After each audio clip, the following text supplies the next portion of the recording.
Muy bien, muchas gracias. Como les decía, José Rasti, cuando yo estaba imaginando el tema de diásporas, que fue hace meses, claro, ya, no pensé directamente en que después de todo también podemos hablar de viajes subjetivos de toda índole. Antes, Javier Ballina, el profesor Ballina, ha tocado el tema de que no olvidemos de dónde venía Freud para tener cierta idea del trasfondo en el cual tenemos también que observar cuál es su contribución a la cultura del yo e incluso a la social. Y entonces, pensé, pero quizá uno de los temas que a mí en este momento más me preocupa, que es todo este debate con la intromisión enorme social de la doctrina queer en nuestro mundo de significaciones y moda, no pensé que esto fuera tan directamente, que estuviera tan directamente vinculado, después de todo, a algo como los movimientos de población, los movimientos de opinión.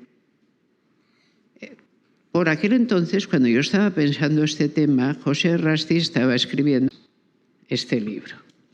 Y lo habían empezado, bueno, él les contará, pero yo adelanto un poco, lo habían empezado por la pura sorpresa de ver lo que tenían en clase y qué estaba pasando y cómo era posible, qué estaba pasando, y tomar más interés en el fenómeno de qué pasaba. Pero cuando ya estas jornadas se acercaban, y yo pensé, voy a hablar con el Rasti de esto, ya habíamos entrado en una relación bastante, en fin, profunda, en el momento en que ellos, al estar terminando su libro, me dijeron, ¿te apetecería o querrías hacer el prólogo a este libro? Y yo dije, pues me mandáis el libro y lo veo. Me mandaron el libro, lo vi y dije, de mil amores, obviamente, es evidente que sí. Pero cuando se acercaba el ciclo, y si lo hablo con él, y entonces lo hablé con él y le dije, vamos a ver, ¿tú cómo ves? ¿Tú puedes situar lo que pasa con este asunto en el contexto general en que diásporas significa algo? Y dijo, pues lo pensó e inmediatamente me dio una línea de pensamiento que era clarísima y que es la que nos va a desarrollar hoy. Ustedes saben quién es. José Rasti es profesor de Psicología Clínica en la Universidad de Oviedo. Yo fui mucho tiempo docente en Oviedo. Yo creo que hasta fue alumno mío, pero no estoy segura. Sí, sí. Lo fue. Sí, lo fui, sí. Lo fue. Sí, sí. Y hay una coincidencia, y sin embargo coincidencia que se produce en este otro tema por caminos completamente separados. José Rasti probablemente vendrá a esta ciudad y presentará junto con Marino Pérez ese libro. Esto no es un acto de presentación de ese libro, pero sí es una lección solo relativamente lateral de todo lo que en ese libro se cuenta de una manera más como clínica y prospectiva, de todo tipo. Lo que él va a desarrollar a mí me parece una forma extraordinariamente interesante de presentar el tema. Por eso le agradezco mucho que haya venido, que haya aceptado, y ya de antemano le agradezco la excelente lección que sin duda alguna nos va a impartir. Tú metes presión. Yo meto presión. Bien. Muchas gracias.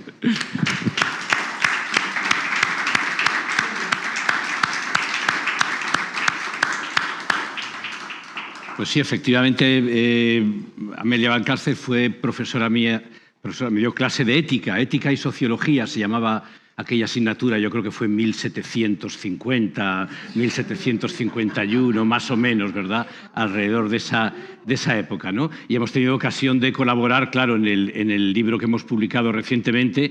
Ella dice que ha escrito el prólogo, nosotros casi entendemos mejor que nosotros hemos escrito el epílogo, ¿verdad? Que el texto de Amelia, digamos, es uno de los núcleos importantes de ese libro que está funcionando, ¿no? Pues efectivamente, yo creo que la idea es que les exponga a ustedes unas cuantas ideas que yo tengo aquí medianamente hilvanadas, de una forma, bueno, un poco ordenada, pero tampoco excesivamente cuadriculada, y lo verdaderamente interesante yo creo que vendría en el coloquio posterior. En este caso yo creo que sí, que las preguntas se pueden vincular directamente ya al término de mi charla. Es un tema en el que habitualmente suele haber preguntas interesantes por parte de los asistentes y yo estoy muy interesado en conocer la opinión de ustedes y conocer los posibles matices o objeciones, críticas, preguntas que puedan hacerme. Yo soy profesor de psicología, soy psicólogo y me siento terriblemente abrumado ante filósofos, filólogos, historiadores, ¿verdad? Pues la conferencia que acaba de dar Javier, espectacularmente erudita y densa, interesantísima, acerca de grandísimos temas, ¿no? Los psicólogos nos dedicamos, los psicólogos experimentales o los psicólogos clínicos, ¿no? La psicología retórica, así metafísica, nos dedicamos a cositas un poquitín menores relativas a la comprensión de la conducta individual, del día a día, ¿verdad?, de nuestra conducta individual. Y yo imparto una asignatura que se llama Psicología de la Personalidad y que no tengo ninguna duda de que dentro de pocos años en los nuevos planes de estudio se va a llamar Identidad. Psicología de la identidad, por el desplazamiento, ¿no? que la idea potentísima, arrolladora, ayer teníamos ocasión un poco de hablar de ello en la mesa redonda, la idea de identidad está teniendo sobre la idea de personalidad. Y cuando Amelia me comentó pues, la posibilidad de que yo participara en unas jornadas que se llamaban diásporas, en primer lugar le pedí que me repitiera 2 o 3 veces la palabra diáspora, por si la había escuchado yo mal, la había entendido mal, pero rápidamente yo creo que casi a la par entendimos que sí hay una forma de entender el fenómeno del que les vengo a hablar, el fenómeno de los problemas de disforia de género o los problemas de los malestares corporales, básicamente, ¿verdad?, que ocurren en la adolescencia, como una especie de migración, una migración que no es, claro, geográfica, faltaría más, no es una migración física de desplazamiento, pero sí es una especie de huida de una guerra, ¿no? Y yo mismo recuerdo en alguna ocasión haber utilizado pues, expresiones, claro, metafóricas, faltaría más, de refugiados de guerra, esta vez en relación a una guerra que está teniendo lugar en el campo de batalla en el que se ha convertido el sexo. ¿Verdad? El sexo, que siempre en las sociedades abiertas especialmente ha sido un campo de batalla, en la sociedad actual, por muchos intereses, algunos los podré citar en la charla y otros quizá puedan salir en el debate que vayamos a tener con ustedes, el sexo se ha convertido en un auténtico campo de batalla y está dejando sus víctimas, ¿verdad? Está dejando sus víctimas y sus desplazados. Si me permiten ustedes, por supuesto, y con todo el respeto, utilizo estas palabras que son muy serias en aplicación, ¿verdad?, a este tema, ¿no? ¿Quiénes serían estas personas a las que me estoy refiriendo, ¿no? ¿Quiénes serían estos sujetos de esta migración de la que les quiero hablar? Bueno, pues la respuesta es fácil y dificilísima, ¿no? Fácil en el sentido de un sintagma que a todos nos viene a la cabeza y que todos hemos oído ya 1 millón de veces, que es personas trans. Todos los que estamos aquí, cualquier persona que viva en la cultura actual, ha oído infinidad de veces el concepto de personas trans, que se cita como si tuviera, digamos, una entidad indiscutible, como si fuera, pues no sé, como si habláramos de personas, diabéticas, ¿verdad? O de personas licenciadas en filología, ¿no? Un grupo homogéneo que parecería estar unido por una característica común a todos ellos, ¿no? Sin embargo, la primera objeción que cabría presentar a esto es que el propio concepto de personas trans es completamente oscuro, es completamente connotativo, mucho más que denotativo, no señala inequívocamente un grupo que queda bien definido y bien cerrado, ¿verdad?, a partir de esa etiqueta, sino que es más bien una expresión emocional que, con unos límites muy difusos y con unas fronteras muy discutibles acerca de qué entra dentro y qué entra fuera de las personas trans, ¿no?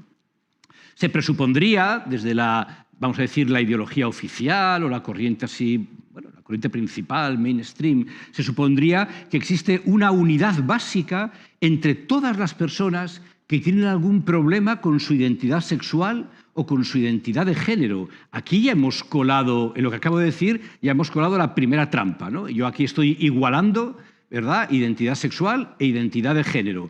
Pero esta frase podríamos escucharla en boca de cualquier político, de cualquier actor de Hollywood, de cualquier, no sé, cirujano, psicólogo, médico, ¿verdad?, del tipo que sea, ¿no?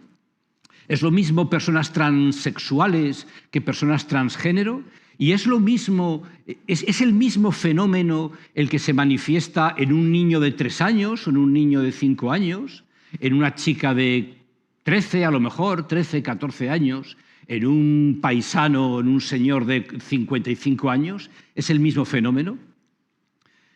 Nosotros en psicología clínica, tenemos una distinción fundamental que es muy poco intuitiva para los que no están metidos en el gremio, ¿no? Y es entender que los problemas se definen no por su forma, sino por su función.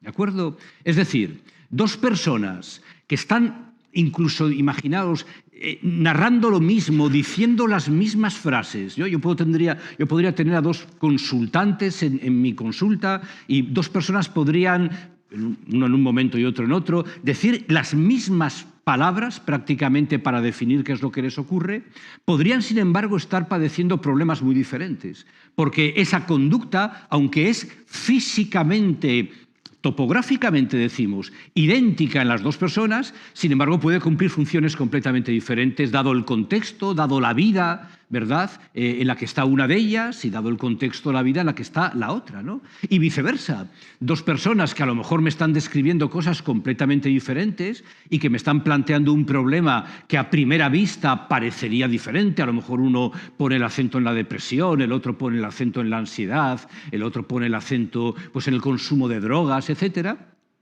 quizá estén sufriendo el mismo tipo de problema si es que cumple la misma función en sus relaciones personales, en la cultura en la que ha sido formado, ¿verdad?, en los atascos, en las coyunturas, los atascos, ¿verdad?, en donde están ahí bloqueadas y encajadas las personas por las que finalmente consultan a los profesionales, ¿no? Efectivamente, todas las personas que se definirían como personas trans, dicen, no nos identificamos con el sexo que se nos asignó al nacer. Esta frase la dice un niño de 3 años, espontáneamente, nadie le ha inducido a decir eso, ¿eh? Ironía on, que diríamos en Twitter, o sea, poner toda la ironía del mundo en lo que acabo de decir, pero la misma frase, no nos identificamos con el sexo que nos asignaron al nacer, la dice una chica también de 13 años o de 14 años, también espontáneamente, y lo dice pues, un señor de 55 años, brillante ejecutivo, director bancario de una altísima empresa, no sé qué, ¿verdad?, catedrático ilustre, que efectivamente declara eso. Pero aunque la frase que estén diciendo sea la misma en los 3 casos, eso no permite de ninguna manera pensar que estamos ante el mismo problema, ¿verdad?, el mismo problema que efectivamente aparece a los 3 años, aparece a los 13, aparece a los 55, igual que hay problemas o trastornos que pueden aparecer efectivamente en cualquier área de la vida, ¿no? Desde luego, la explicación oficial, la explicación que se daría, y es que efectivamente las personas, estas 3 a las que me he referido, un niño de 5 años, una chica de 13 y un señor de 55, estas 3 personas, la explicación oficial diría que poseen ya de entrada, de suyo, autodeterminadamente, una esencia identitaria que ya viene rotulada sexualmente, que ya tiene, digamos, naturaleza sexual, que está autogenerada y que puede coincidir o no con su cuerpo, que puede coincidir o no con su función reproductiva, ¿verdad?, que es lo que básicamente pues, estaría relacionado con el sexo. Esta explicación, yo por respeto a la audiencia, no voy ni siquiera a rebatirla por absurda. ¿No? Simplemente por psicología basura, por psicología metafísica, por ser una explicación de psicología mundana. Claro que en El hormiguero suena muy bien, en un programa de la televisión, ¿verdad?, dicho por alguien que viene a presentar su último disco más personal, Pablo Alborán viene a presentar el último disco, que es el más personal de su carrera, dice esa frase, bueno, a nadie le chirría, pero cualquier persona que tenga una mínima formación, tanto en filosofía como en psicología, esta explicación, ¿verdad? Las personas poseen ya de entrada una esencia identitaria sexuada que pueda no coincidir con su cuerpo, pues suena simplemente a psicología, insisto, mundana, a psicología basura. Cabe entonces, y es a lo que nos dedicamos los psicólogos, a preguntarnos por qué aparece ese fenómeno. ¿Qué puede llegar, descartada esta explicación oficial, qué puede llegar a explicar qué ha ocurrido para que un niño efectivamente llegue a casa a los 5 años y diga mamá, papá, soy una niña, para que una chica a los 13 años diga mamá, papá, soy un chico, para que un señor a los 5 años llegue a casa y diga hijos e hijas, ¿verdad? Soy una mujer. La primera diferencia que salta así ya a la vista entre estas tres opciones es que, desde luego, no estamos ante un problema que sea simétrico respecto de los sexos. No estamos ante un problema que se dé por igual en ambas direcciones, ¿no? Que se dé por igual en varones hacia mujeres o en mujeres hacia varones. Ya hemos comentado muchas veces cómo aquí parece haber una primacía de la feminidad. A mí la primacía de la feminidad me recuerda a uno de los conceptos más espantosos de la historia de la psicología clínica, que es el concepto de primacía del falo en Freud, ¿verdad? Aquella idea freudiana terrible, ¿no? de que el falo es el determinante del desarrollo personal, del desarrollo psíquico personal, en los varones porque lo tienen y en las mujeres porque no lo tienen, ¿verdad? Pero tanto en un caso como en otro, tanto en varones como mujeres, es el falo el que determina su desarrollo, ¿no? Aquí parece haberse invertido el fenómeno, de tal forma que no cabe ninguna duda, habría que estar, entiendo yo, muy ciego para no verlo, que a los 13 años las chicas huyen de la feminidad. No es que se sientan atraídas por la masculinidad y quieran ser varones como sea, sino que quieren salir corriendo de una casa en llamas, de una nueva etapa que ha empezado, que es la vida adulta, femenina, sexuada, etcétera, en el año 2022, o sea, en el año de los nativos de la pornografía, en el año del sexismo más potente que nunca, en el año de las redes sociales, en donde constantemente los últimos datos de tiempo empleado en las redes sociales por parte de los jóvenes son aterradores, o sea, son inauditos, hablan de 5, 6, 7 horas al día, ¿verdad?, empleados en redes sociales. Huyen de la feminidad, no de la feminidad, de esa feminidad, esa en particular, que se está vendiendo en estos casos. Y al mismo tiempo, en las personas de 55 años, en donde mayoritariamente son varones los que pedirían, ¿verdad?, declararse, en este caso mujeres, lo que hacen también es sentirse atraídos por la feminidad. La masculinidad tampoco les molesta especialmente, pero es una feminidad, de nuevo, una feminidad caricaturesca, una feminidad tomada de un imaginario extremo, también cercano a la pornografía o también cercano, ¿verdad?, a visiones, pues eso, verdaderamente extremas, ¿verdad?, paródicas, ¿verdad?, de lo que son las mujeres, básicamente estéticas. Nadie tiene muchísimas ganas de cuidar a los padres ancianos, nadie transita hacia la feminidad porque tiene muchísimas ganas de limpiar los cuartos de baño, sino que transitan hacia la feminidad porque quieren efectivamente vestirse, ¿no?, como esta parodia de las mujeres que se hacen, ¿no? Y esto ya marcaría efectivamente una posible diferencia para intentar analizar un poco qué es lo que está ocurriendo. Dada, por tanto, como estoy argumentando, la heterogeneidad de las personas trans, que se nos presenta como algo obvio, sin más, un grupo, hay unas personas que son las personas trans, y que estoy intentando argumentar, bueno, con la brevedad requerida, que son en verdad un grupo heterogéneo, que en verdad pueden estar sufriendo distintos tipos de problemas y no un único tipo de problema a diferentes edades, ¿no? Dada esta heterogeneidad, yo me voy a centrar en el resto de la charla en lo que entiendo que es el grupo en el que se están cometiendo errores más graves, errores, digamos, que más nos deberían preocupar a todos como sociedad. Y es el grupo de la adolescencia, ¿sí? Es cierto que este tema está cambiando a toda velocidad y la edad de consulta en las unidades de género, ¿verdad?, está disminuyendo muy rápidamente. En este momento yo entiendo que que es la adolescencia donde verdaderamente está el grueso de las personas que están a punto de cometer errores irreversibles, a los que se les está promoviendo y animando, ¿verdad?, que cometan errores irreversibles, pero a lo mejor, si tengo el inmenso placer de volver a Málaga dentro de un par de años y volver a hablar de este tema, a lo mejor ya los protagonistas ya serían los niños, las niñas, ¿verdad? A lo mejor los protagonistas ya serían las infancias trans, que efectivamente están apareciendo e incrementándose en una gran cantidad, ¿no?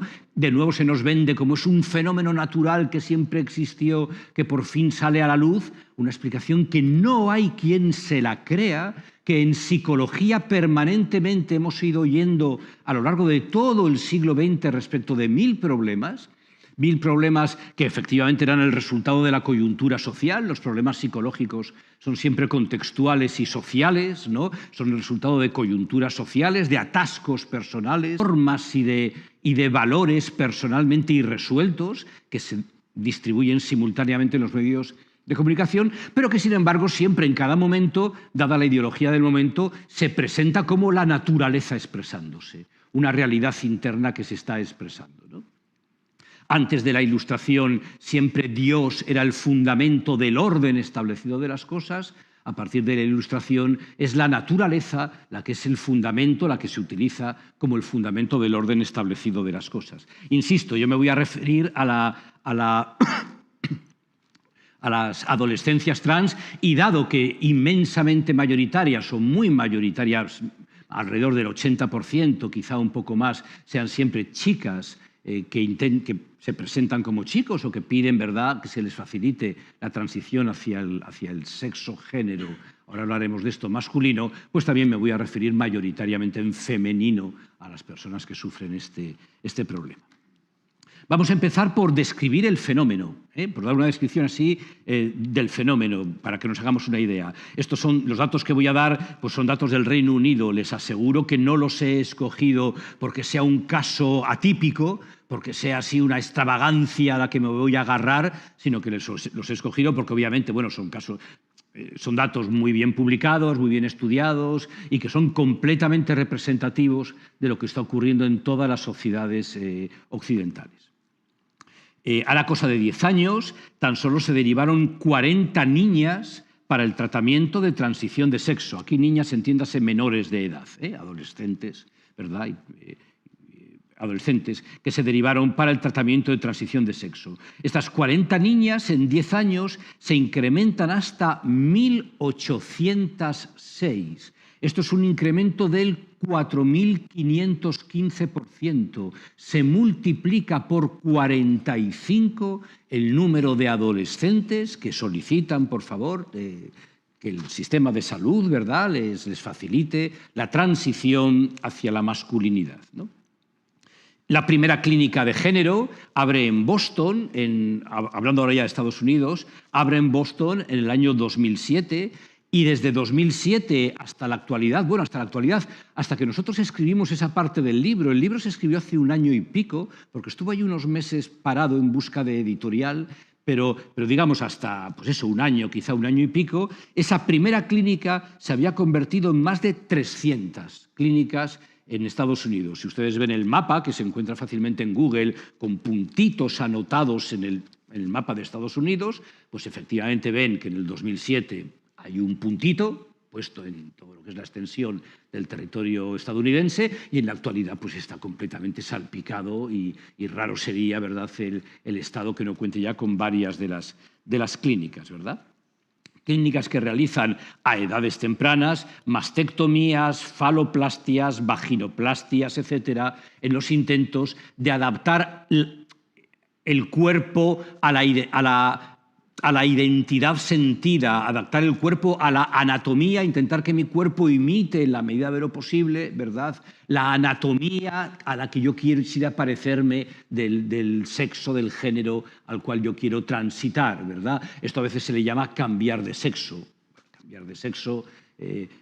Cambiar de sexo a través de una vaginoplastia, pues es como cambiar de edad a través de un lifting, ¿no? Imitamos efectivamente las características anatómicas o la imagen, ¿verdad?, de allá donde vamos, pero bueno, son palabras muy mayores intentar que se quiera cambiar de sexo, ¿no? El perfil, retratos robots siempre son imprecisos, claro, los retratos robots sí están sujetos a muchísima casuística.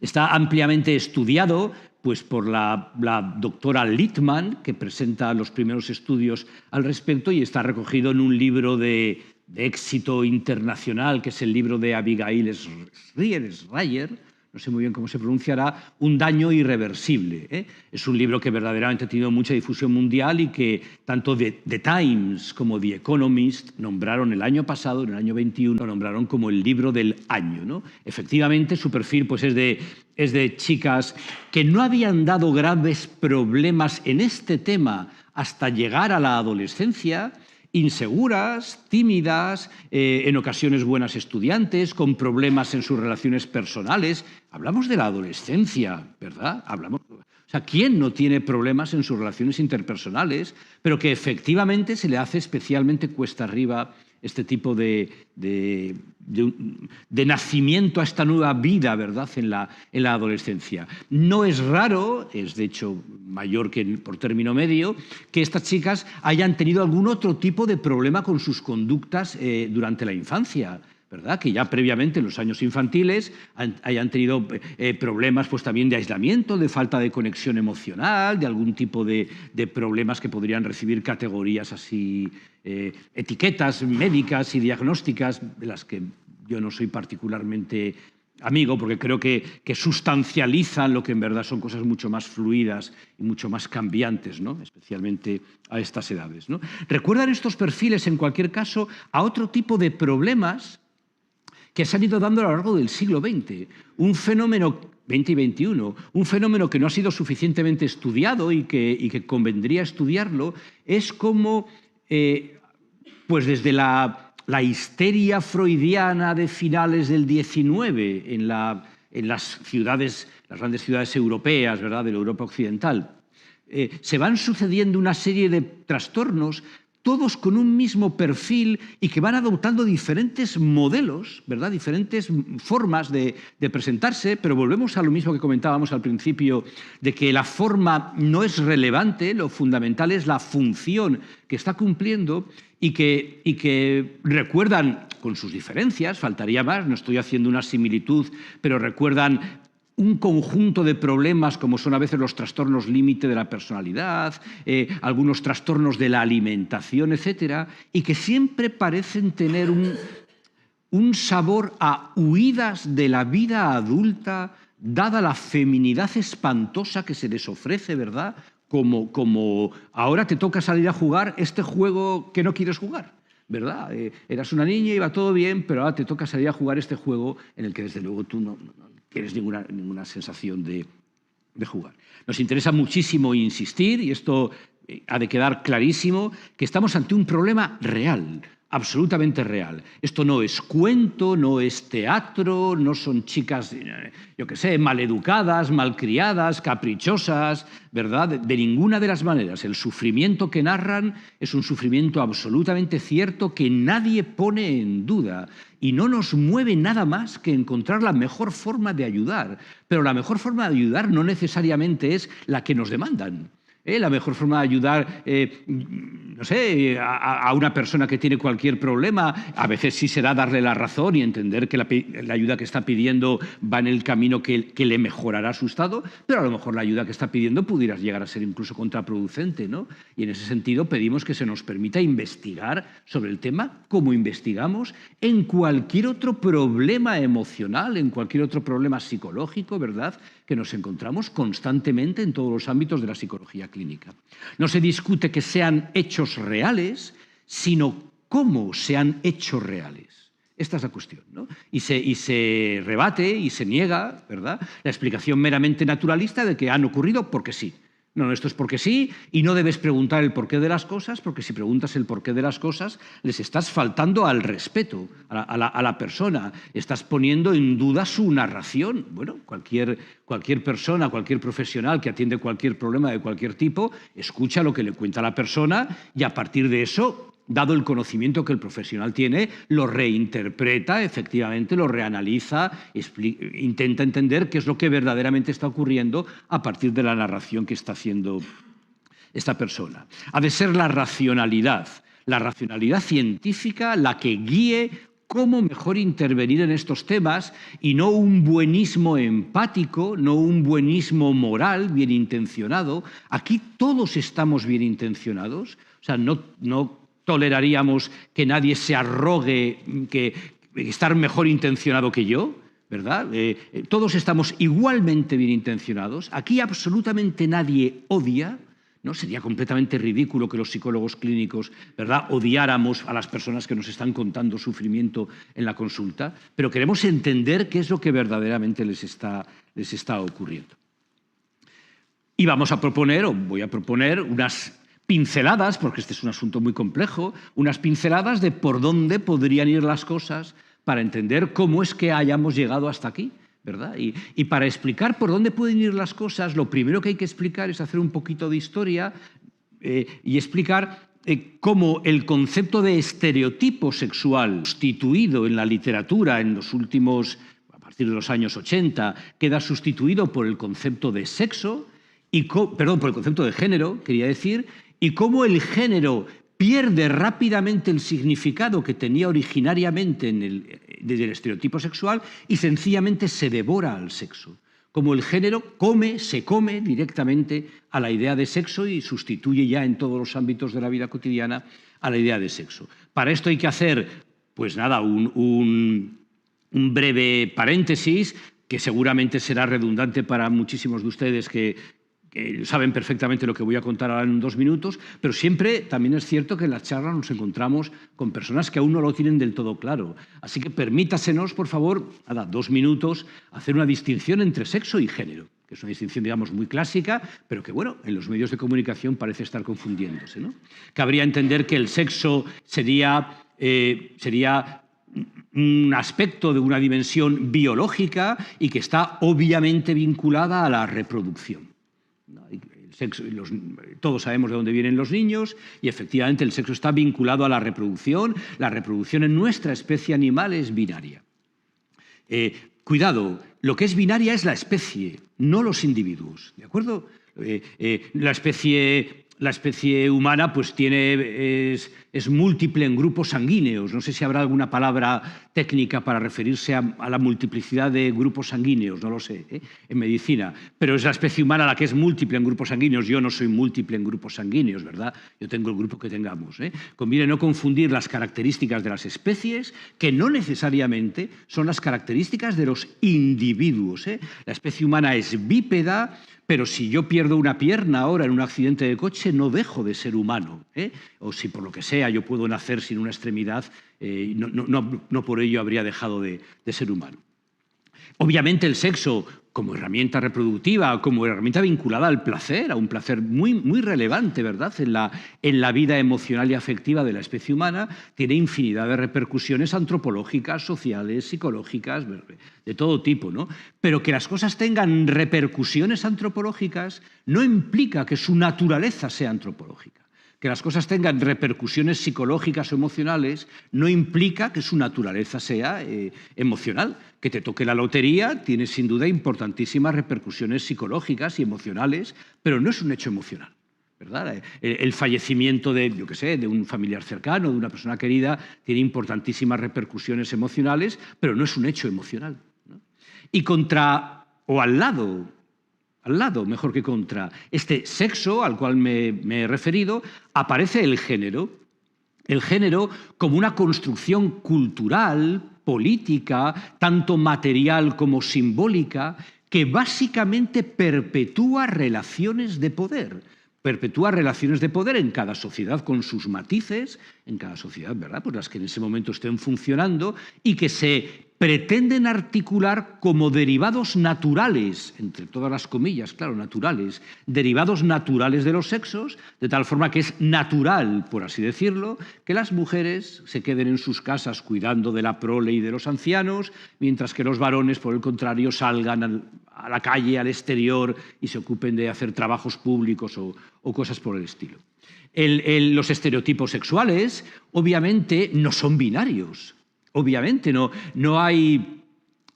nadie de los que estamos aquí somos o Marilyn Monroe o Arnold Schwarzenegger, ¿no? O sea, no hay nadie que se ajuste al 100% a los dos estereotipos completamente prototípicos, Barbie y Ken, ¿verdad? Pero tampoco son un espectro en el sentido, un continuo en el sentido unidimensional, sino que son todo un espacio de múltiples dimensiones estéticas, emocionales, laborales, sociales, relacionales, afectivas, y todos andamos por ahí en medio. Todos andamos estéticamente más cerca de un extremo o de otros, en gustos más cerca de un extremo o de otros. Pues a mí me gusta cocinar, no me gusta conducir, me gustan los musicales de Broadway, pero sin embargo no soporto los programas del corazón o lo que fuera, ¿no? Yo ando por ahí en medio, comparto algunas características. Estéticamente yo entiendo que soy básicamente masculino en mi presencia física, ¿verdad?, ante ustedes. En mis emociones, pues me imagino que andaré por ahí en medio. Es un espacio n-dimensional, multidimensional, en donde por ahí andamos todos, ¿verdad?, todos puestos en medio. El estereotipo sexual se sustituyó por el género justamente para romper cualquier atisbo de sospecha de que los estereotipos derivaran naturalmente de los sexos, ¿no?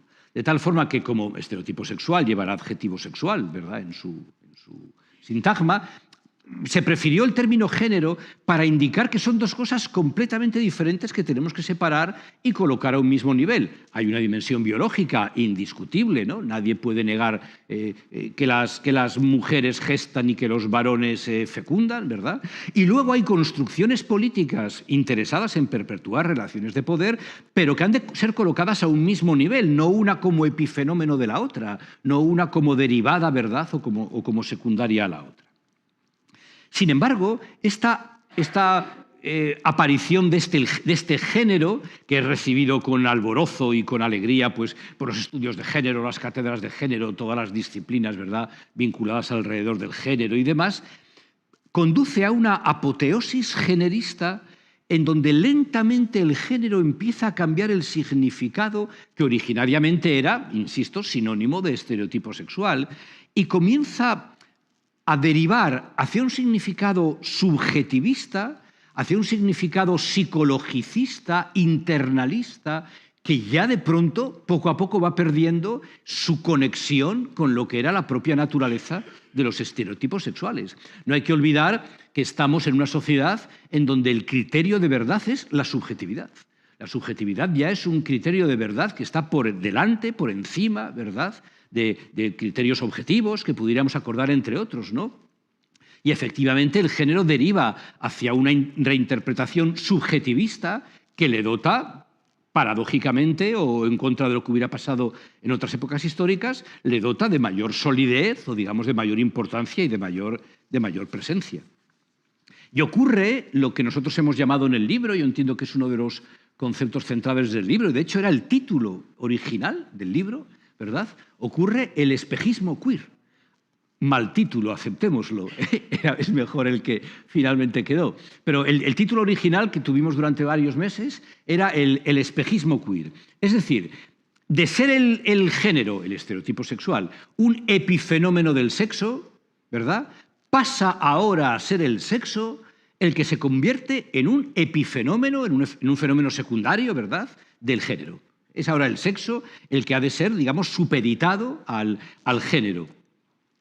Con un ejemplo que se cita muchas veces y que lo hemos visto citar en pues, muchísimos ámbitos, pues, por ejemplo, feministas, ¿no?, en las redes sociales y demás. Si clásicamente, desde el sexismo machista tradicional, una niña que jugase al fútbol se le animaba, ¿verdad?, a que dejara de jugar al fútbol, ya que su conducta no se correspondía con su género, ahora, ante una niña que juegue al fútbol, cabrá la sospecha, luego me detendré en más detalles, cabrá la sospecha de si en verdad esa niña no sea en realidad un niño, ¿verdad? Y busquemos la posibilidad de estudiar el caso ante la posible transición que quepa hacer para que ahora sea el sexo el que se ajuste, ¿verdad? El que sea el sexo el que se ajuste al estereotipo sexual. En los espejismos las imágenes no se muestran ni borrosas, ni falsas, ni distorsionadas. En los espejismos las imágenes se muestran perfectamente claras y nítidas, pero al revés, ¿no? Cuando vamos a veces conduciendo por la carretera, que se forma ahí los días de mucho calor, vemos las imágenes de los coches así como en un charco, que parece que hay un charco de agua, ¿no? Y vemos las imágenes de los coches invertidos. Y efectivamente se invierte la lógica de las cosas. No es tanto que se interpreten borrosamente o tal, sino que sencillamente se hace al revés. En primer lugar, de entender que el género es algo que va de la sociedad al individuo, pasa ahora a entenderse que el género es algo que va del individuo a la sociedad. De entender, como se entendió originariamente y como por supuesto nosotros vamos a defender, que el género es el resultado de una aculturación, o sea, de estar en una cultura en donde aprendemos cada minuto, no nos damos cuenta, pero cada minuto desde que nacemos se nos está indicando cómo han de comportarse varones y mujeres, cómo han de vestirse, cómo han de amar, cómo han de expresar sus emociones, qué cosas son punibles en unos y punibles en otras, etc. Es un goteo cada minuto que por ruido de fondo a veces parece que no lo oímos, pero que está ocurriendo ahí. Ahora, por el contrario, y esa aculturación, digo, por supuesto, termina calando en el individuo que se ajusta a los estereotipos. Ahora, por el contrario, parecería que el género es una esencia de la que yo vengo dotado a priori, yo ya de entrada a priori, ¿verdad? Vengo dotado con esa esencia y entonces lo que yo quiero es expresarla. Lo que yo quiero es que la sociedad sea suficientemente tolerante y amplia y rompa los binarismos, etcétera, ¿verdad? Para que yo pueda expresar esa interioridad, esa esencia mía. Metemos ya la palabra identidad y terminamos ya de fastidiarlo todo. Y entonces, para que se me permita amar a quien yo quiera, faltaría más, que se me permita expresar todo mi generismo y que nadie me pueda discutir nada de lo que yo afirmo que estoy manifestando mi interior, que está manifestándose, ¿verdad?, en mi esencia. Otro ejemplo de cómo se invierten estas cosas es el cambio que a mí me llama mucho la atención en una frase que todos hemos oído 1000 veces y con la que todos estamos de acuerdo, pero que de significar blanco ha pasado a significar negro.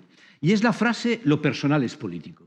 Todas la hemos oído 1000 veces, todos, lo personal es político, y estamos todos de acuerdo, estoy seguro, las personas que estamos aquí en la sala, ¿no? Pero la frase «lo personal es político» significaba, hace 40 años, cuando se empezó a proponer, la idea de que hasta los aspectos más íntimos, hasta mis deseos más, la brizna de deseo más elemental que en la oscuridad de mi habitación por la noche yo pueda sentir, hasta mis pensamientos más internos, ¿no?, son en verdad fruto de un aprendizaje político, son en verdad una construcción política de la sociedad a la que pertenezco y que efectivamente personas de diferentes sociedades pueden sentir, amar, desear, ¿verdad?, de formas muy diferentes. Era en verdad una crítica al neoliberalismo, era una crítica, ¿verdad?, al mito del individuo autogenerado. Sin embargo, ahora, por el contrario, escuchamos pues, a defensores de la teoría queer, a ministras, ¿verdad?, decir lo personal es político, con el significado de que el tema de la política debe ser el desarrollo de los aspectos personales de los individuos, de que las leyes, ¿verdad?, han de legislar para que podamos cada uno expresar nuestras emociones, de que hay que tomar medidas, crear institutos, imponer sanciones al que atente contra esto, para que yo pueda expresar todo lo que sea personal, porque se dice ahora, es que lo personal es político, con el significado de que es el deseo sexual el nuevo tema de la política. Ya no son las relaciones entre clases sociales, ya no es la justicia social, la justicia laboral, ¿verdad?, ya no son la lucha de clases habitual, ya no son las leyes de todo tipo, sino que ahora el gran tema de la política es cómo se gestiona esta caja de juguetes de Toy Story que decíamos ayer, esta caja de individuos diversísimos, todos diferentes, todos únicos, todos irrepetibles, ¿verdad?, cuya diversidad, ¿verdad?, cuyas diferencias habrá que gestionar de una forma u otra. Finalmente, lo que se entendía como un aprendizaje social, ¿no? Un aprendizaje social, me refería antes a él, que se nos enseña qué es ser varón y qué es ser mujer, etcétera, pues ahora se convierte en una autodeterminación, que cuando polemizas o debates con las personas que defenderían estas posturas, digamos, contrarias, tan borrosas por otro lado, las podemos llamar queer, pero el movimiento queer tampoco es unitario, ¿no? Y digas lo que digas del movimiento queer, siempre va a haber un 10% que va a decir, no, yo soy queer y no opino eso. Con esa etiqueta tan borrosa que es el movimiento queer, efectivamente terminan reconociendo el origen social, el origen de aprendizaje social de los estereotipos sexuales o del género. Pero rápidamente eso ya se barre bajo la alfombra para empezar a tratarlo como si fueran elementos autogenerados. Estamos ante esencias. Aparecen de pronto grandes palabras. Esencia, identidad y ser. Las personas quieren ser. Debemos permitir que las personas sean. Claro, el verbo ser en español es un verbo copulativo. Necesita de un predicado a continuación. Ser el qué, ¿verdad? No, que sean, hay que dejar que sean. Y si aprietas mucho los tornillos, el que sean ellos mismos. Hay que dejar que las personas sean ellos mismos. Ya claro, la lógica aristotélica, A es igual a A, ¿verdad? También salió en la charla anterior, ¿no? Reaparece aquí, ¿no? ¿Cómo es posible que yo no sea yo mismo? ¿Es que acaso cabe la posibilidad, ¿verdad?, de que yo no sea yo mismo? Se trata de una esencia. Como ejemplo de esto que digo, pues todavía hará 4 o 5 días, yo creo que no más de esto, Pedro Almodóvar, claro, este es un tema en donde cineastas o cantantes o músicos tienen opiniones 1000 veces más difundidas y 1000 veces, digamos, más con mayor credibilidad que las del, bueno, la gente que desde la academia estudiamos estas cosas. Pedro Almodóvar, digo, escribía un artículo en El Diario donde decía claramente con estas palabras que los niños ya a los 3 años son perfectamente conscientes, cito textualmente, abro comillas, son perfectamente conscientes de la esencia que llevan insertas en su mente. Esencia que llevan insertas, incrustadas, me atrevería a decir, ahora dudo entre esas dos palabras, ¿verdad?, en su mente, ¿no? Y que, por tanto, claro, ante un niño que a los 3 años declara eso, ¿qué vamos a decir sino aceptarlo? ¿Quién podría ser tan cruel, verdad, de decir que no a un niño? ¿Quién puede decir que no a un niño en la sociedad actual? Finalmente, estos estereotipos sexuales colectivos, sociales en su origen, y que no son nada inocentes respecto a su ideología, porque los estereotipos sexuales son ideológicos de los pies a la cabeza, son pura ideología sexista para perpetuar relaciones de poder, terminan siendo abstraídos y convertidos en vivencias, en experiencias. Las palabras, la cursilería es verdaderamente un enemigo muy importante en estos temas, ¿no? Vivencias, experiencias, ¿verdad?, íntimas, individuales, ¿no?, de tal forma que su función opresora sobre la mitad femenina de la población, pues sencillamente queda eliminada, no queda ni rastro de ella, nadie recuerda, ¿verdad?, lo que esta función opresora, ¿no?, de intentar atenuar y de intentar abolir los géneros, que eran los estereotipos sexuales, que era, bueno, la agenda básica, yo entiendo, del feminismo y del progresismo en general. Consigamos que el sexo tan solo se relacione con la reproducción y que no tenga más implicaciones que las, claro, inevitablemente relacionadas pues, con la reproducción, y que no tenga repercusiones, yo qué sé, laborales o sociales o educativas o del tipo que sea. Ahora, por el contrario, se entiende que estamos ante la esencia básica de lo que somos, ¿no? De intentar abolirlo pasa a ser la esencia básica de lo que somos. Pasa, de hecho, a ser nuestra identidad. Pero nuestra identidad a secas. Ya no hace falta ni siquiera añadir de género. Tú ahora sacas un micrófono y vas a la calle, ¿verdad?, y dices, por favor, dígame cuál es su identidad, ¿no? Y muy rara vez te van a decir proletario, te van a decir español, te van a decir anciano, ¿no? En la inmensa mayoría de los casos te dirán varón, mujer, fluido, no binario, intermedio, bueno, todas las posibilidades, ¿verdad?, que tenemos al respecto. No hace falta decir identidad sexual, ni identidad de género. Su identidad, ¿usted qué es? ¿No? Yo soy varón, yo soy no fluido, yo soy no binario o lo que sea. Los adolescentes, según me cuentan, se presentan. Hombre, ¿qué tal? ¿Cómo te llamas? Me llamo Carlos. ¿Y tú cómo te llamas? María. Ah, qué interesante. ¿Cuáles son tus pronombres?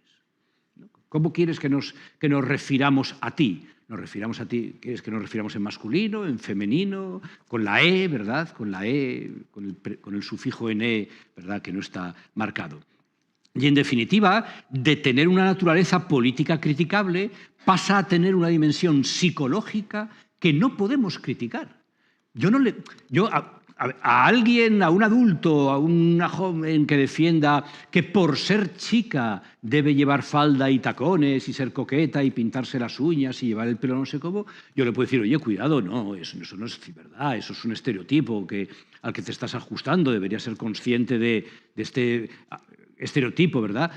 Pero a un niño que a los 5 años, tras haber recibido unas charlas de alguna asociación en su colegio y demás, llega a casa y dice que es una chica, que quiere llevar los vestidos de su hermana, etcétera y tal, yo no voy a decir, no, oye, tú eres un machista, ¿no? Tú eres un machista y eres un sexista, es un niño de 5 años, ¿no? No cabe ninguna crítica si hemos psicologizado lo que clásicamente tenía una dimensión política.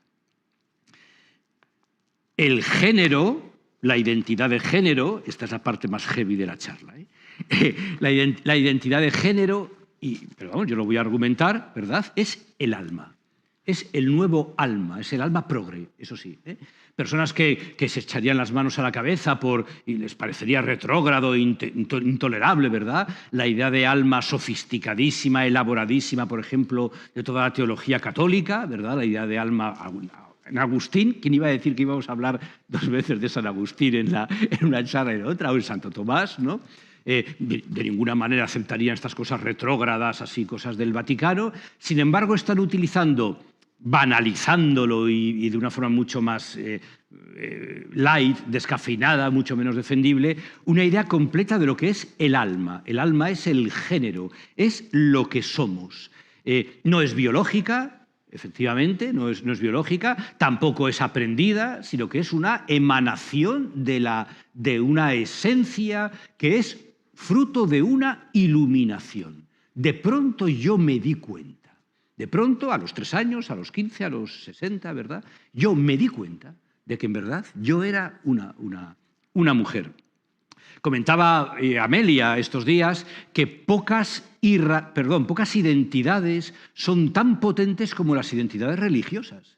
Y desde luego no han faltado autores, cada vez más, que ven un paralelismo muy notable entre lo que es el discurso queer y lo que es un discurso de naturaleza religiosa, ¿no? Un discurso, pues eso, que se basa en una iluminación woke, en haberte dado cuenta de algo, en un insight en psicología. De pronto las piezas se encajan de otra manera, entiendes que todo es mentira, que todo es lenguaje, que el lenguaje crea la realidad y que podríamos crear un nuevo lenguaje donde desapareciera toda forma de opresión, ¿no? Y de esa manera llegas a una iluminación súbita que te hace convencerte de que efectivamente el género es la realidad básica de lo que somos. Pero se da la terrible paradoja de que esta realidad básica, esta esencia fundamental de lo que somos, es la nada absoluta y no va más allá de las letras que lo forman. En el caso de la mujer, M-U-J-E-R, en el caso de los varones, V-A-R-O-N. ¿Por qué? Porque 2 personas absolutamente diferentes en todo, y en todo me refiero en todo, anatómicamente, fisiológicamente, gonadalmente, cromosómicamente, pero también en sus vivencias personales, en su rol social, en su estructura familiar, en sus creencias políticas, etcétera, en sus experiencias vitales. 2 personas que no tengan nada en común en ningún ámbito pueden ser ambas mujeres, ¿verdad? No. Claro, ¿qué las une? O sea, para participar de la misma categoría, ¿no? Y al mismo tiempo, 2 personas idénticas más que un clon, ¿verdad? Idénticas no solamente cromosómica, anatómica, en todos los aspectos absolutamente idénticas, sino también en vivencias, en experiencias, en rol social, en sentimientos, en relaciones sociales, en todo, en trabajo, en todo, ¿no? Idénticas absolutamente. Una de ellas puede ser mujer y otra de ellas puede ser varón si simplemente así rotulan su identidad. Le ponen esas 5 letras, tanto en mujer como en varón, en un caso como en otro. Y esto significa simplemente que las palabras mujer y las palabras varón ha dejado de tener significado. No significan nada, son referentes, son significantes, ¿verdad? Somos todos muy postestructuralistas, son significantes, ¿verdad?, carentes de cualquier contacto con la realidad y que como mucho se relacionarán con otros significantes, ¿verdad? Pero no con la realidad, no designan sencillamente nada, ¿no? Nos encontramos en la actualidad con fenómenos grotescos, verdaderamente caricaturescos, de personas, de académicos, de intelectuales, de políticos, de ministras y ministros, que ante la pregunta de, por favor, dígame usted qué es ser mujer, de una definición de diccionario, tampoco un tratado de 20 páginas con todos los matices, nada, 3 líneas que según usted en el diccionario de la Real Academia deberían aparecer diciendo mujer, balbucean. Bueno, ya, mujer, es que es un asunto... Mujer, no lo sé, no sabría decirle, ¿no? Hace 2 semanas, quizá 3, una miembro del Tribunal Supremo norteamericano, está en las redes, pueden ustedes consultarlo, ¿no? Sometida a una entrevista, se le estaba interrogando ahí en sede oficial, pues efectivamente, la persona que le interrogaba le preguntaba, por favor, díganos qué es ser mujer, ¿no? Y ella decía, no lo sé. ¿Pero cómo? ¿Mujer? ¿Qué es ser mujer? No lo sé. Y ya muy acorralada dijo, es que no soy bióloga. Ella no se dio cuenta de que estaba diciendo que la mujer es biología. No se dio cuenta de lo que estaba diciendo, pero estaba intentando escaparse no sé cómo, diciendo no ser bióloga. Es como si me preguntan qué es la noche y digo, es que no soy astrónomo, no os lo puedo contestar. Claro, yo no puedo contestar qué es la noche porque no soy astrónomo, ¿verdad? Hace también 2 semanas, 3 quizá, en mi facultad, en Oviedo, una feminista queer, y pido perdón por el oxímoron, ¿verdad? Una feminista queer, tras dar una charla de 1 hora en donde la palabra más citada de su charla fue la palabra mujer, el sustantivo más citado fue mujer, pues una de los asistentes a la charla levantó la mano y dijo, perdone, ¿podría usted definirme qué es ser mujer? Y esta feminista queer contestó, uy, ahí me has pillado. Textualmente, uy, ahí me has pillado. ¿No? O sea, si me preguntaras otras cosas a lo mejor, pero claro, vas a pillar, vas a hacer la pregunta difícil de la letra pequeña, eso, ¿no? Me has pillado, no sabría decirte. Entonces, de nuevo empezó a balbucear, reconociendo que ni siquiera tenía preparada una respuesta. Intentó salir por no sé dónde y terminó reconociendo, bueno, mira, te confieso que no he dedicado mucho tiempo a pensar en el tema, ¿no? Y eso está ahí grabado, ¿verdad? Etcétera, ¿no? Estas personas, las feministas queer de la que me acabo de referir, con 1 millón de comillas, la miembro del Tribunal Supremo norteamericano, saben perfectamente lo que es una mujer y lo que es un varón, ¿eh? O sea, ese día llegan a casa y le cuentan a su pareja, iba hoy en el supermercado, estaba comprando y estaba delante de mí una mujer que hacía no sé qué. O sea, usan en su vida cotidiana, vamos, sin el menor problema, usan la palabra mujer y la palabra varón. Fingen que no saben lo que significa, porque estamos ante una terrible farsa compartida. Fingen que no saben lo que significa, igual que la gente fingía que veía vestido al emperador. En el cuento famoso, ¿verdad?, del emperador desnudo, ¿no? Y entonces, sí, qué telas tan magníficas lleva, ¿verdad?, el emperador, qué tejido tan maravilloso, ¿no? Ellos saben perfectamente que el emperador está desnudo, ¿no? Y saben perfectamente lo que es una mujer, saben perfectamente lo que es un varón, ¿no? Pero tienen que fingir que esto no es así. Estamos, digo, ante una farsa compartida, ante una tormenta perfecta, en donde por un lado tenemos a una derecha cuya esencia es la generación de deseos y narcisismo.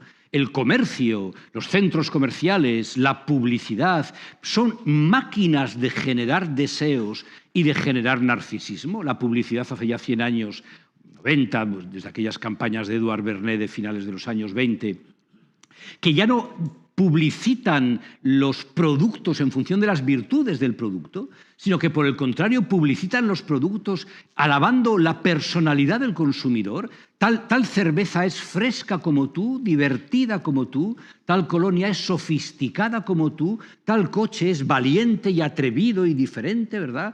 Y todos los productos, todos, sean móviles, refrescos, coches, ropa, sea el producto que sea, es siempre diferente como tú, único como tú, especial como tú.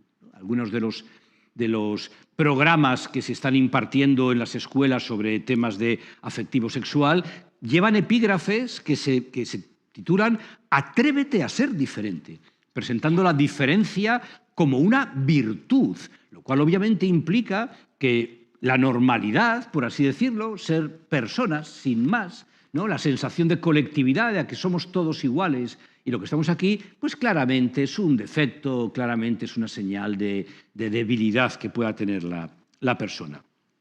Y esta derecha neoliberal se junta con una izquierda que necesita eslóganes. Una izquierda desnortada que ha perdido referencias históricas del siglo XX, de lo que podía ser la lucha obrera, etcétera, y que claramente necesita minorías a las que defender y banderas que agitar y retóricas, ¿verdad?, demagógicas que puedan conseguir ciertos votos en ciertos grupos sociales muy particulares, ¿no? Las dos cosas juntas, ¿no?, pues explican efectivamente las pingües cuentas de resultados y de beneficios que tienen las clínicas de cambio de sexo, las clínicas de cambio de género, etcétera, ¿verdad? Se presentan como género, ya hemos explicado lo que son, y también aumentan pues, el votante, ¿verdad?, de este tipo de retóricas de izquierdas. Y eso tiene unas cuantas consecuencias que yo muy rápidamente voy a referirme, porque ya me he extendido un poquito más de lo que quería. En primer lugar, es la tergiversación de la intersexualidad, ¿sí?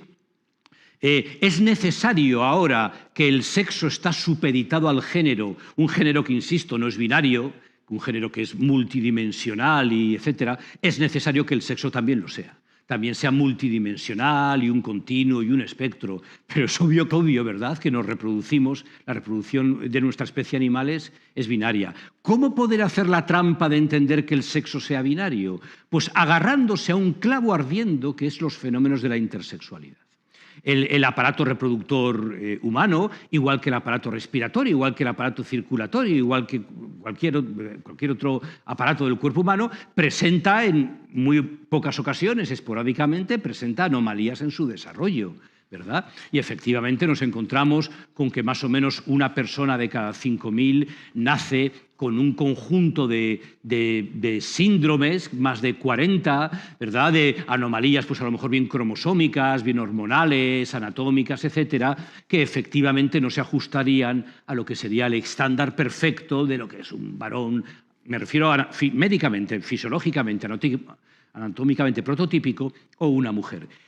Y si retorcemos suficientemente la realidad, podremos quizá distribuir esas 40 anomalías en un continuo que comience en la mujer prototípica y termine en el varón prototípico, de tal forma que una persona con síndrome de Turner, una mujer con síndrome de Turner, pues podamos colocarla en algún término intermedio. Pero eso es sencillamente tergiversar la realidad de las cosas.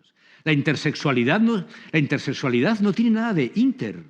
No están en medio, no son personas entre las mujeres y entre los varones, sino que son variantes de mujeres, ¿verdad?, y variantes de varones, ¿verdad?, que efectivamente son tan mujeres y tan varones como las que no lo son. Una mujer con síndrome de Turner es una mujer. Es una mujer, es al 100% mujer. Tiene un 83% de mujer y un 17% de varón. No hay un continuo y el síndrome de Turner está aquí, el de insensibilidad a los andrógenos de no sé qué está aquí, el de Klinefelter está aquí colocado, etc. No, son simplemente personas con anomalías de naturaleza fisiológica o, ¿verdad?, cromosómica, etcétera, que tienen problemas serios, que sufren problemas serios debido a esto, son condiciones, por supuesto, crónicas, con muchas repercusiones en su vida social, faltaría más, etcétera, y que están siendo utilizados como carne de cañón para un discurso conceptual que pretende defender que el sexo en la especie humana no es binario, ¿verdad? El sexo no es binario en las levaduras, el sexo no es binario en las algas, en algunas algas, pero el sexo sí es binario en la especie humana. Una segunda elemento por el que voy a pasar muy rápidamente tiene que ver con la unión interesada de la mezcla de la identidad de género con la orientación sexual. Son dos temas diferentes que habíamos ya entendido que sea cual sea tu naturaleza sexual, puedes amar, desear, acostarte, vivir tu experiencia de tu sexualidad con quien tú quieras, con unos, con otros, con ambos, con ninguno más, con quien tú quieras, una agenda, ¿verdad?, eso de los derechos lésbicos, gays y bisexuales, absolutamente superada, absolutamente asumida por el 99%, quitando a 4 cavernícolas de Vox. Y me interesa destacar, por favor, sacadme un clip, hacerme un extracto de cavernícolas de Vox por si a Macarena Olona se le ocurre citarme, ¿verdad?, en algún momento. Por favor, dejadme claro que considero que es una persona auténticamente indeseable en su ideología de los pies a la cabeza, pero quitando, insisto, a 4 indeseables, nadie aquí en la sala discute la agenda gay, el matrimonio, la adopción, la visibilidad, el respeto, la presencia en todos los ámbitos públicos, la normalización absoluta, la condena total a cualquier forma de violencia, de discriminación, de marginación, de agresión, de desprecio o del tipo que sea. Los propios manuales de los activistas insisten en que, por favor, se presente siempre el tema de la identidad de género añadido con una I, con una conjunción copulativa, al tema de la orientación sexual. Y así en los principios de Yogyakarta, de los que habló Alicia en la charla de ayer, aparece 186 veces, que las conté una a una, 186 veces aparece el sintagma orientación sexual e identidad de género, esas palabras así unidas, y 0 veces aparece orientación sexual. A secas, en una frase que hable de algo, o identidad de género, a secas. Es necesario transmitir a la población la idea de que es el mismo tema, de que obviamente la simpatía y el apoyo que todos sentimos hacia la agenda de las orientaciones sexuales, pues ya obviamente se generaliza, porque es la misma cosa, pues al tema de las identidades de género, cuando conceptual y académicamente son fenómenos muy diferentes que habría que analizar de formas muy diferentes. Los cambios en el lenguaje son también obvios. Si mujer y varón ya no significan nada, como acabo de comentar, entonces ya no podemos hablar de que las mujeres dan a luz o de que, no sé, o de que las mujeres quedan embarazadas, ¿no? Y se desarrolla toda una retórica que casi parecería un gag de humor, una retórica de personas eyaculantes, personas fecundantes, personas gestantes, personas amamantantes, parientes, etcétera, ¿no? Parientes en el sentido de que paren, ¿verdad?, de que dan a luz, ¿no? La leche ya no puede ser leche materna porque tanto las madres como los padres dan de mamar por igual, ¿verdad? Con lo cual pasa a llamarse leche pectoral, ¿no? Leche pectoral. Dime. O humana, leche humana, sí. Sí, leche humana. A mí me gusta más leche pectoral porque me permite hacer el chiste de oponerlo a la leche dorsal, ¿no? Y eso, ¿no? Es sencillamente una retórica ridícula, simplemente ridícula, para hacer estas cosas. Pero eso tiene implicaciones graves. Ustedes sabéis que se está reavivando el tema del aborto en Estados Unidos y que de pronto de nuevo empiezan a peligrar algunas de los derechos, ¿verdad?, relacionados con el aborto en Estados Unidos. El Washington Post publicó hace unos muy pocos días, 3 o 4 días, un editorial de 700 palabras hablando de toda la temática relativa con la reavivación de la polémica sobre el aborto. En las 700 palabras no aparecía en un solo momento la palabra mujer, ¿sí? Ha desaparecido ya no forma parte de los derechos de las mujeres, porque pueden abortar por igual mujeres o varones, ¿verdad? Pueden abortar por igual personas que se identifican como mujer que se identifican como varón. Y por tanto esto ya no es un asunto de las mujeres, no forma parte de la agenda, digamos, de los derechos de las mujeres, ¿verdad? Pues fijaros a qué niveles estamos llegando, ¿no? La confusión ya entre sexo y género es completa en el tema ya de las personas trans, ¿no? El propio sintagma de personas trans, estamos volviendo al principio, ya indica que efectivamente confundimos sexo y género constantemente. Oímos a juristas decir, sí, porque el género que aparece en el DNI, pero señor jurista, ¿es usted un jurista? En el DNI no aparece el género, en el DNI aparece el sexo. Consulten todos ustedes el DNI y verán que pone sexo y a continuación masculino o femenino, ¿no?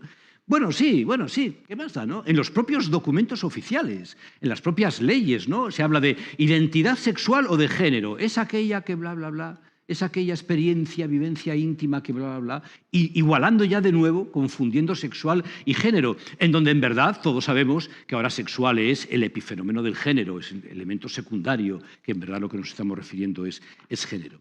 Y esto está llegando a la educación. Voy a ahora terminar ya, me quedan ya 2 o 3 minutos, únicamente para exponerles a ustedes, y ahora sí pediría a mi compañero que pudiera poner unas imágenes que he traído, algunos de los materiales educativos que se están exponiendo a los niños pequeños a través de asociaciones transactivistas, ¿no? Y si me permiten, voy a leer un texto acerca de un cuento de una niña que da muchos problemas en su clase, una niña pequeña de pocos años de edad, que da muchos problemas en su casa. Y dice, la señorita Simona está preocupada. ¿Es su aula una jaula? Su alumna más revoltosa, de una forma u otra, la trae loca. La que lleva la falda rota y no le gusta vestir de rosa. La que en carnavales se viste de comanche o vaquero y en Navidad quiere ser bombero. La que cuando quiere ir guapa se pone corbata. La que siempre se deja adrede la puerta abierta para que la castiguen a no jugar a la cuerda. La que feliz se ríe cuando se pinta un bigote con acuarela de bote.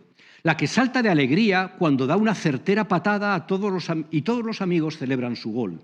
La que bajo el cuello de su camisa esconde la trenza y le da pereza el tul y la seda. La que en los juegos de recreo espontánea se cuela en el turno y el grupo que no le toca. La que se equivoca de baño o prefiere no usarlo porque siente rubor. La que parece que se despista cuando hay que ponerse en la fila. La que siempre pierde un pendiente y no le preocupa porque alguien lo encuentre.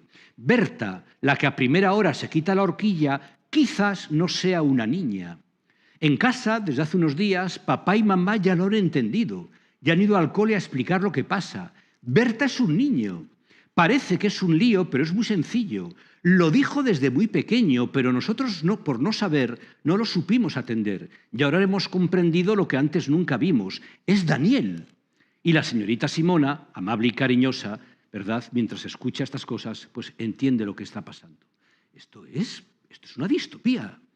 Esto es volver, ¿verdad?, a la sección femenina. Esto es volver, o peor, a la sección femenina. Pero aún hay peor. Aún hay peor. Otro material del mismo tipo, en donde se nos presenta estas imágenes, veis los cuerpos, ¿verdad?, de los alumnos que ahí aparecen, y dicen, la mayoría de las chicas tienen vulva y algunas chicas tienen pene. ¿Qué tienen todas? El pelo largo. ¿Correcto? La mayoría de los chicos tienen pene y algunos chicos tienen vulva. ¿Qué tienen todos? El pelo corto, efectivamente. Y por último, una vez que hemos aprendido estas cosas, vamos a hacer un ejercicio. ¿Cuántos y cuántas?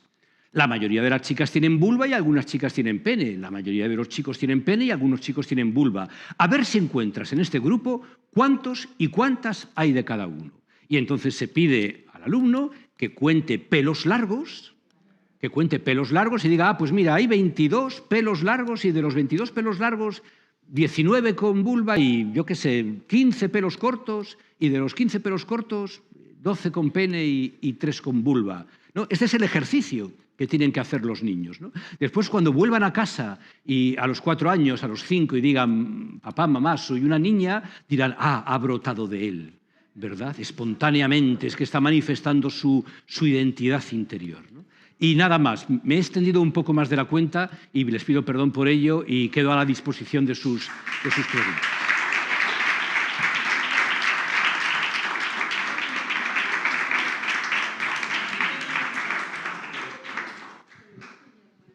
Hola. Antes que nada, darte... ¿Se escucha bien, no? Antes que nada, darte las gracias por la ponencia maravillosa. Como comentabas en una parte, ¿no? Y yo le veo demasiada similitud a los trastornos, por ejemplo, de la alimentación. Sí.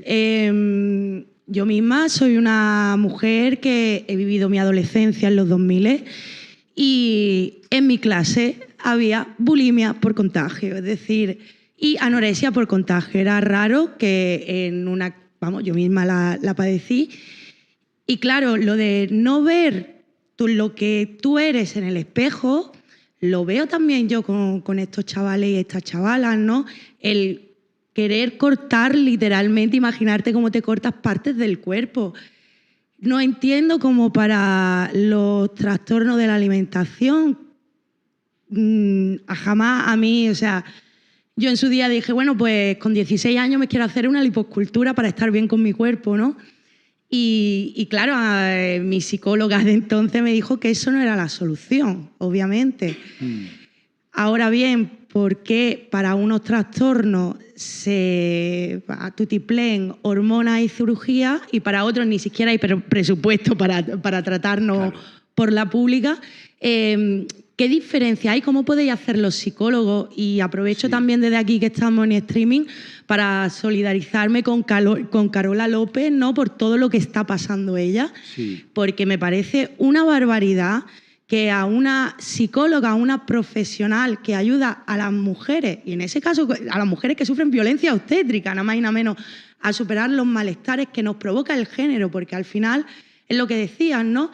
Nosotras con 16 años, con 14 años, cuando huimos de nuestros cuerpos. ¿Pero por qué huimos de nuestros cuerpos? Porque ya tenemos al tío pesado de turno que en cuanto nos crece el pecho nos está satireando. Es normal que no queramos que nos crezcan ni las caderas, ni el pecho, ni nada. Pues por eso mismo, ¿cómo que para una... O sea, los profesionales de la psicología, ¿cómo vais a poder hacer para tratar precisamente, para ir a la raíz de esos malestares? Pues muy malamente, porque es que la nueva ley que se pretende aprobar, ¿verdad?, directamente nos lo prohíbe. Es que directamente nos lo prohíbe. Los profesionales de la psicología, ante los malestares emocionales, etcétera, siempre intentamos entender el porqué, ¿no? A ver qué te está ocurriendo, cómo has llegado hasta el extremo en el que estás, cómo hemos llegado hasta aquí. Tenemos conocimientos de psicología, entendemos cómo se aprenden las emociones, cómo se aprende el sufrimiento, incluso en los casos muy extremos y muy extravagantes, ¿verdad? Cómo se pueden llegar a casos muy, muy sofisticados y, bueno, podemos analizar el caso, ¿no? Pero es que la ley nos lo va a prohibir hacer y nos va a obligar que lo que hacemos ante un problema con la tristeza, con la depresión, con los nervios, con la ansiedad, con las ganas de consumir determinados productos, con ciertas conductas compulsivas de lo que sea, con los problemas en las relaciones personales, con los problemas en la escuela, con los problemas ante el duelo, ¿verdad? Ante el crecimiento, ante el envejecimiento, con todos los problemas, eso que hacemos no se puede hacer en este caso. No se puede hacer en este caso porque este caso es completamente diferente y se refiere a una esencia que se ha negado a lo largo de la historia del colectivo, ¿verdad?, que tenía estas características, y aquí el primer derecho que ha de prevalecer sobre cualquier otro es que las personas sean ellas mismas, y el psicólogo no puede, ¿verdad?, impedir que sea. Así que malamente vamos a poder intervenir. Yo sí veo parecidos. No me atrevería a decir que sea el mismo caso, pero sí hay parecidos entre lo que fueron los trastornos de la alimentación hace 20, 25 años y lo que es en la actualidad los problemas de la identidad de género, ¿no? Pero claro, hace 20, 25 años el gobierno cerraba las páginas pro Ana y pro Mía. Aquellas páginas, ¿verdad? Pro Ana eran páginas que promovían la anorexia y pro Mía promovían la bulimia, daban trucos, ¿verdad?, a las chicas, cómo disimular que has comido, que no has comido, cómo vomitar sin que se te note, etc. Aquellas páginas el gobierno las detectaba y las prohibía. Y en la actualidad las publica el gobierno. Y en la actualidad es el gobierno el que las promueve. ¿no? Efectivamente, ¿no? Y eso, claro, eso es un cambio muy, muy significativo, ¿no? Lo que vamos a poder hacer, ¿no? Tengo pocas respuestas y a medida que las leyes nos vayan así aquilatando, ¿no? El ejemplo de Carola que tú has puesto, Carola López Moya, que es una psicóloga andaluza de aquí, a la que se le está amenazando con un expediente, con una terrible sanción económica y profesional y demás, yo siempre lo he visto en clave de alerta para caminantes. O sea, no tanto interesa atacar a la persona, Carola, tal, sino advertir a todos los demás, cuidadín, cuidadín, ya sabéis a lo que os exponéis, ¿eh? Haced lo que queráis, pero fijaros lo que os va a pasar como salgáis del carrilín que legalmente... O sea, que el comisario político que está mirando por encima del profesional a ver qué está haciendo, ten cuidado que como te salgas, aquí tienes un ejemplo de lo que te puede pasar. A ti. Bueno, primero quería felicitarlo por la conferencia que me ha parecido valiente y necesaria en este momento de la cultura porque interroga puntos esenciales de la subjetividad, ¿no? En esta, estas nuevas nominaciones y esta inmediatez por parte de la ciencia de definir, o sea, de unir la posición de un goce sexual con una posición de género, ¿no?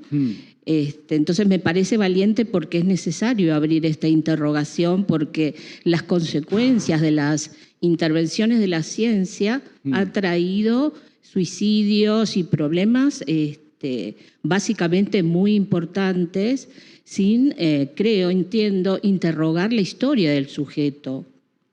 Exacto. Cómo llega a esa identidad y cuál es la posición, entendiendo que un sujeto se forma en su familia y su personalidad se monta en una serie de identificaciones que van definiendo una posición sexual. Pero me parece que es burdo plantear las nominaciones de acuerdo al goce sexual, que es un poco lo que usted plantea, ¿no? Sí, efectivamente. Yo ya de entrada dije que me negaba, por respeto a la audiencia, a debatir la versión oficial, que es que hay una esencia que se manifiesta. Y hay una esencia con la cual la persona ya llega y entonces ya sencillamente el crecimiento es el despliegue, el desenvolvimiento de esa esencia que ha de ser permitida y no reprimida de ninguna manera. Esa es una explicación, yo como psicólogo clínico, que me parece que cada vez que la oigo que me están insultando, ¿no? O sea, debe ser algo parecido a lo que siente un geógrafo o un geólogo ante el terraplanismo, ¿no? O sea, que se siente directamente insultado, ¿no? Y yo me siento insultado cuando alguien me pretende dar esa explicación, ¿no? Como usted bien ha señalado, la personalidad se forma en un entramado de relaciones familiares, sociales, etcétera, y hay que investigar cómo hemos llegado hasta ahí y no aceptar la frase es que yo no me identifico con mi cuerpo, etcétera, que obviamente es una frase que ha visto en redes sociales o en medios sociales o en televisión o en amigas o hablando con grupos de amigas y demás, ¿no?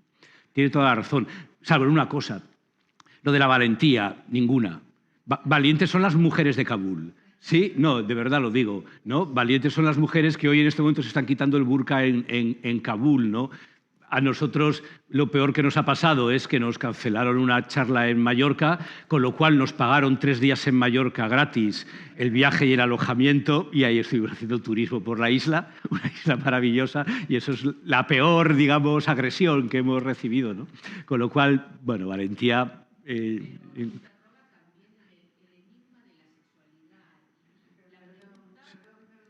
Perdón. Sí, Mire, son las 2:05. Nuestro final de mañana es a las 2. Sí.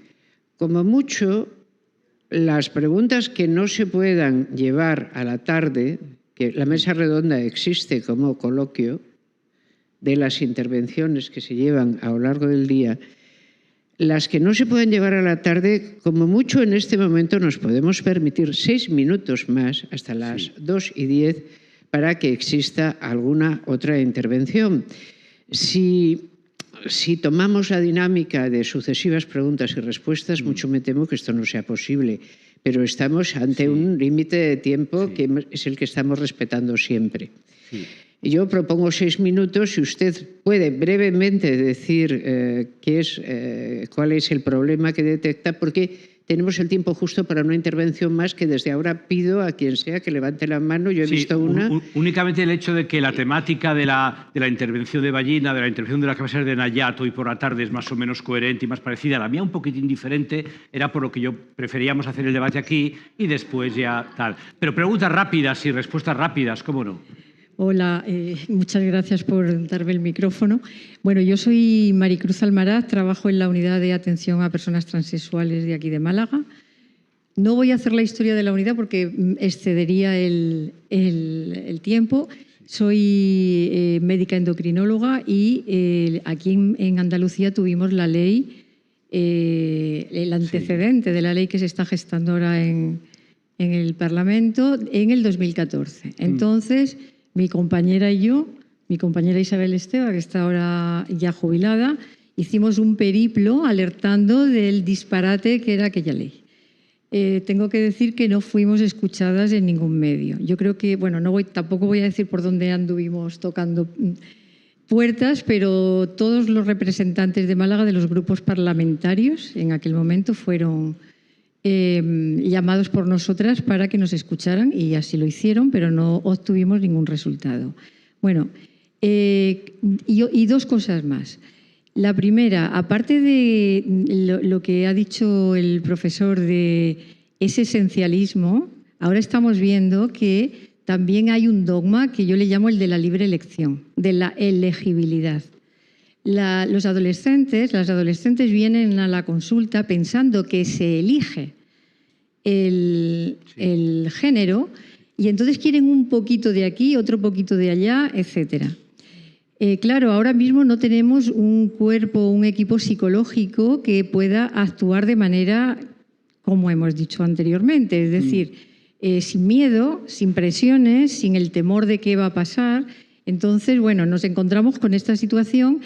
Pero lo más grave es que tenemos compañeros que abogan por una medicina, llaman así medicina transgénero, y escuchamos charlas de cómo manejar y tratar desde el punto de vista hormonal a personas no binarias. Que yo me pregunto qué es eso. ¿Qué son personas no binarias? Realmente no lo entiendo. Si no binario es ponerse un poquito de bigote y quitarse un poquito de por aquí, de otro de por allá, bueno, entiendo que eso es una forma, ¿no? Una moda, y entonces creo que nos estamos convirtiendo en salones de belleza de lujo. Las unidades de atención a personas transexuales se van a convertir en eso, si no le ponemos remedio a estos disparates. La segunda, y ya por último quería decir que me preocupan dos aspectos importantes, dos colectivos, que son las personas transexuales que se quedan sin atención, no tienen ahora mismo un soporte psicológico en condiciones. Y en segundo lugar, este brote de adolescentes mujeres que están acudiendo a las consultas y que también se quedan sin una atención adecuada, porque después de muchos años de estar en esto te das cuenta de que no tienen eso que se llama en el DSM-5 y en la CIE-11 disforia de género o incongruencia de género.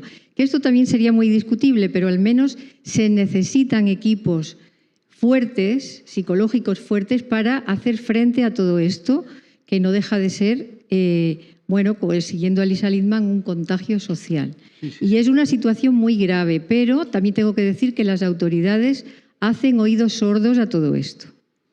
Por ejemplo, en el año 2021 digo que el 60% de las personas que acudieron eran menores de 18 años y mayoritariamente mujeres, niñas, adolescentes. El contagio social existe en todos los problemas emocionales, en todos los problemas psíquicos, en todos. No solamente en este, la gente parece que se ofende cuando hablamos de contagio social vinculado a esa temática, pero es que en todas las demás temáticas de psicología, de problemas emocionales me refiero, en todas existe contagio social, porque los problemas psicológicos son un producto social, ¿no? Entonces, obviamente hay contagio social aquí, ¿no? ¿Cómo no? Una chica quiere preguntar algo al fondo, la última pregunta al fondo del todo. Entonces, si hay una última, tiene que haber una penúltima y una última. Venga, porque pues, hay otra señora que ha pedido la palabra aquí. Por mi Comenzamos por el fondo, pero sean ustedes, por favor, muy breves. No necesita el micrófono.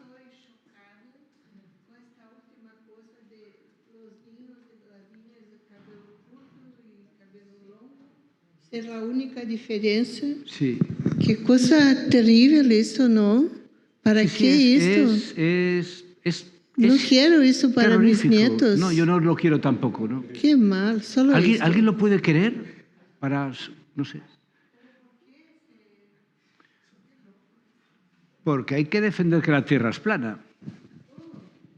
Yo lo que quiero es, o sea, es verdad que la sexualidad, el sexo, es un tema que como especie humana animal, creo que, y sobre todo viene un poco en relación a los talleres que se dan en la escuela. Creo que es como un tema muy importante, muy relevante, que nos acompaña a lo largo de la vida y que al que no se le presta atención, que yo entiendo que hay muchos temas, o sea, todas las asignaturas son importantes, pero creo que el tema de la educación emocional o la educación sexual a lo mejor no se le está prestando la atención que se debería. O sea, estamos, no digo para adoctrinar, pero dudas que puedan surgir o la figura del orientador que muchas veces en los centros educativos queda desplazada o a veces invisibilizada o a veces se cuestiona de dónde está ese orientador o orientadora que no se le ve. Pues esa función o ese papel que creo que es importante, a lo mejor se debería de reforzar, sobre todo para este tipo de cuestiones, para identificar casos o problemáticas que a lo mejor se perciben desde la infancia y que pueden derivar a trastornos más serios por no atenderse a tiempo. No lo sé. Sí, yo creo que estamos de acuerdo, ¿verdad? Efectivamente es un tema importante. Lo que pasa es que hay que ver cómo se trata, claro, porque si efectivamente invitamos a Chrysalis a que dé muchísimos talleres de orientación afectivo-sexual a la gente, pero les presenta este tipo de ejercicios, entonces a lo mejor el orientador lo que está haciendo es un desorientador, ¿no? Claro, ¿no? Entonces, claro, ¿cómo no vamos a estar de acuerdo en la conveniencia de una buena educación afectivo-sexual en los niños, dada la importancia que tú has señalado, claro, del sexo, cómo no? Pero sobre todo atendamos al contenido, porque el contenido puede ser muy positivo, muy a favor de los valores que como sociedad habíamos entendido, ¿verdad? Unos valores feministas, unos valores no machistas, en donde se intentara abolir al máximo, atenuar al máximo los estereotipos sexuales y respetar y eliminar la violencia, etcétera. O pueden, por el contrario, por atrás, ¿verdad? Intentando llegar a la India, llegar de nuevo, circunvalar todo el globo y volver convertidos en el machismo más retrógrado de toda la vida. El machismo, ¿verdad?, más sexista, más carca de toda la vida, que son estas imágenes, ¿verdad?, que hemos visto antes, ¿no?, que son verdaderamente inauditas, ¿no? Pretendiendo ser progres, han llegado por atrás, por la espalda, a posturas que, bueno, que efectivamente no es de extrañar que también en ocasiones, y vuelvo a insistirlo, pues desde Vox se haya alabado a Irene Montero, ¿no? Gracias, Irene Montero, por darnos la razón en que efectivamente, ¿no?, el sexo no existe para no sé qué, etcétera. Hay tuits también de Macarena Olona, junto con San Pablo, es la figura más citada en la charla de hoy. Qué horror a este respecto, ¿no? Muchas gracias por su asistencia.